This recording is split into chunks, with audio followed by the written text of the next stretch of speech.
I just need to preface this video right now by saying Ashley's outfit game is unmatched. Her wardrobe is way above my pay grade, and these outfits are not going to be exact recreations so much as looks inspired by certain outfits, where I'm just trying to capture their essence, their general vibe, on a regular girl thrift store budget.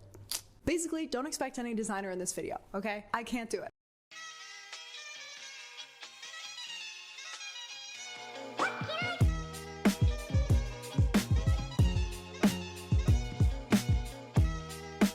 Hello friends, and welcome to me really trying my hardest to recreate outfits from Bestdressed's Instagram with pieces from my own wardrobe, which in this video is entirely thrifted, except for one pair of shoes, I think.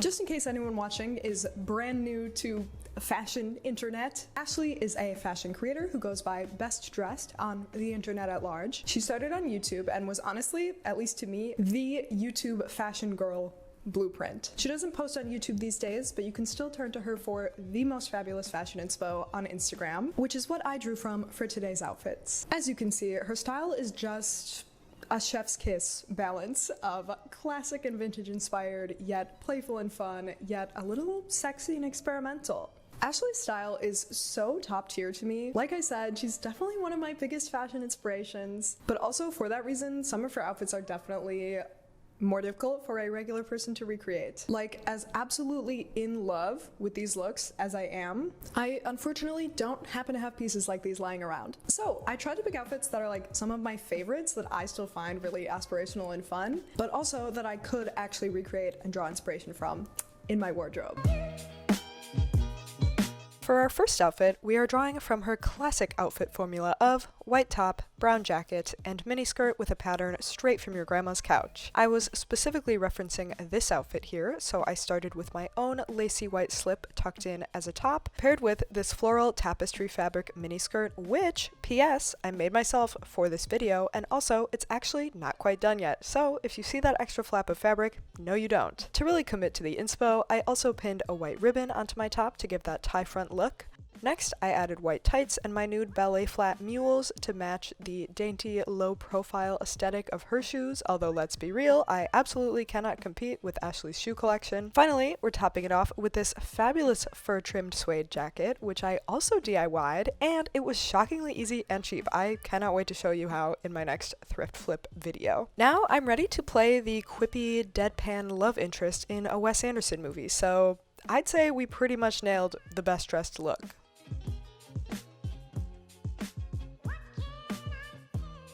To recreate this next look, which is sort of a bolder, more colorful take on the same formula, we're keeping the skirt, but on top we're swapping in this very 70s disco button-up and switching to chunky loafers for shoes to match the darker, funkier vibe. Next, we're adding a neck ribbon in white, and then this plaid pastel purple coat on top, which does now add a third clashing pattern to the look, but because each pattern is a different size and they all have these similar shades of purples and pinks in them, I think they blend together unexpectedly well. Finally, to really nail our inspo, we added some sunglasses and this pink ruffle tote bag, which brings out the pinks in the skirt and top more, and brings back that dominant bubblegum pink from the reference outfit. I mean, not to brag, but look at this! Despite every piece being different from the inspo, we kinda still killed the vibe. That is something I love about recreating outfits. I truly never would have thought to pair any of these things together, and even though they don't match the inspo, it still gave me a whole new funky vintage-inspired look. This outfit also feels very signature Best Dressed to me. She styles a lot of corsets, and I've seen her style this particular tiered maxi skirt in all sorts of different ways. For my own outfit, I'm wearing my thrifted lingerie top. This is really more of a bustier than a corset, but you get the idea. And my own go-to long skirt, this ruffle hem black and white one. I also realized after I already started putting on the outfit that her hair was in two little pigtails, which is a really fun, casual, playful contrast to these more formal, traditional traditional garments. Now it's time for a segment called How Many Layers Will Liz Try to Add to This Skirt Before She Realizes It Looks Ridiculous? First, we have a black midi skirt with another ruffle hem to create some layers. Next, this longer white slip skirt topped with a shorter white slip skirt, at which point the longer slip was removed. Next, I tried to pin up the shorter slip to give it a more ruffled look, but spoiler alert, it did later end up being removed altogether.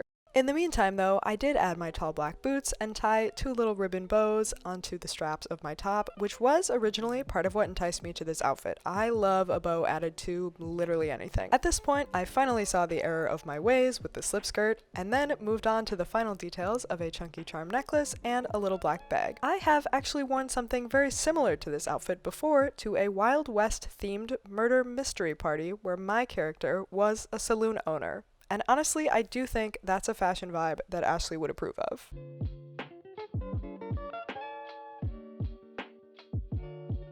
This next outfit is the first time I have felt like I could actually get on board with the low slung belt trend, so I had to try it out. I started with this black mini dress, and then I really wanted that very simple, minimal yet structured corset look on top that she has. So I tried just this more structured black tank top, but it is very cropped, and as soon as I added the belt on the hips, I did realize it looked ridiculous. So I ditched the tank top and just went for the plain dress. Next, she has some very chic red heels with socks, so I'm wearing my thrifted red grandma flats with socks, nearly identical. Finally, the dilemma of the motocross jacket. So cool, nothing like anything I have in my wardrobe. First, I tried my leather jacket to give that kind of sporty badass vibe. I thought maybe the red lining could pull it together, but it did not. You know what did pull it together though? My cowboy jacket. Duh, cowboy jacket could never let me down. Ultimately, my version of this look is a bit more mismatched, and also I hate deep v-necks with jackets. I don't know why, they just look wrong to me, but with the top buttons on the jacket closed, I actually think this is really fun and cute. I love the lower waisted belt peeking out from the jacket, and I do think I would actually wear this belt like this in the future.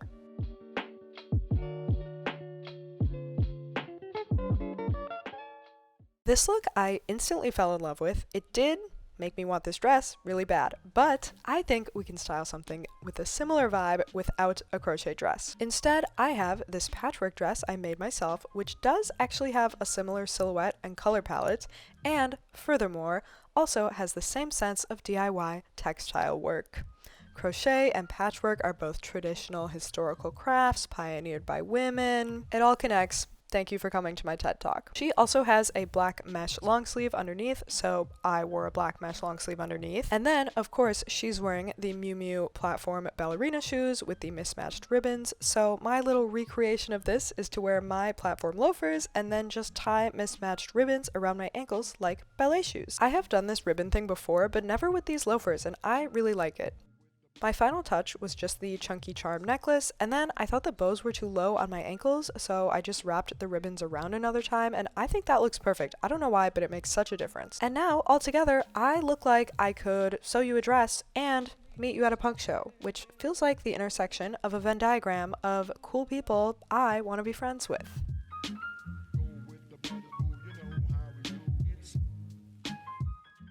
This metallic outfit is one of the looks I was most excited for in this video because, like, first of all, who doesn't want to look like a cool robot girl? And also, I was amazed that I had the pieces to even possibly create something inspired by this, so I had to try. We, of course, are starting with my gold baby doll dress, which I made myself. Everything I sew is from secondhand fabric, by the way, so it still counts as secondhand. And then my tallish black boots, which aren't actually that tall, but lately I've been wearing them with black knee socks to make them look a bit taller. Great way to trick everyone into thinking you own slightly taller boots. Very important life skill. Then, because this dress is sleeveless, I had to add something with sleeves underneath. Hers have a little puff, so I went with giant balloon sleeves, which might be a little overboard on the volume, but that has never stopped me before. Finally, it's time to cinch this whole oversized silhouette with the corset slash bustier top, and we're gonna add a metallic tank top over it, but can we just take a moment to appreciate this silhouette? Like, oh my god, the flare, the volume of this dress just poofing out from this corset shape, like, it's giving hot Pixar mom. Next, we added the gold tank top on top to give the illusion that that's what's creating this shape, and finally topped it off with a black headband and small structured bag. This look ultimately turned out quite different from the original. Mine is more like if the reference outfit procreated with a cupcake, but I do feel like a girly cupcake robot, and there's really no way I could be mad at that.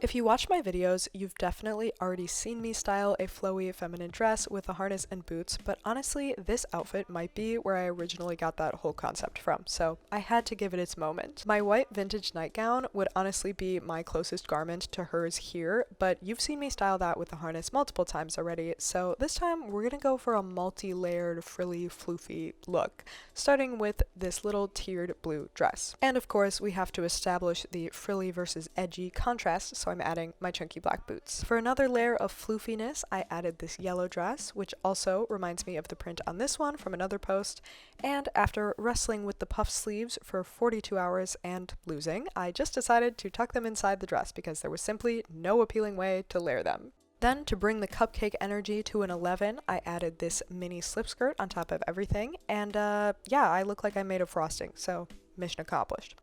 Finally, we're bringing in that harness for an edgy juxtaposition.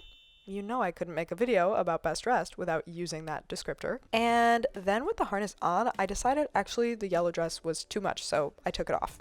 And I am choosing to see the time spent struggling with those sleeves, not as time wasted, but as a learning experience. Finally, I added my black bag, and the look was complete, but I had so many evolutions along the way. Please comment which evolution was your favorite, Charizard, Charmeleon, or Charmander. I don't know if I got those in the right order. I don't know Pokemon.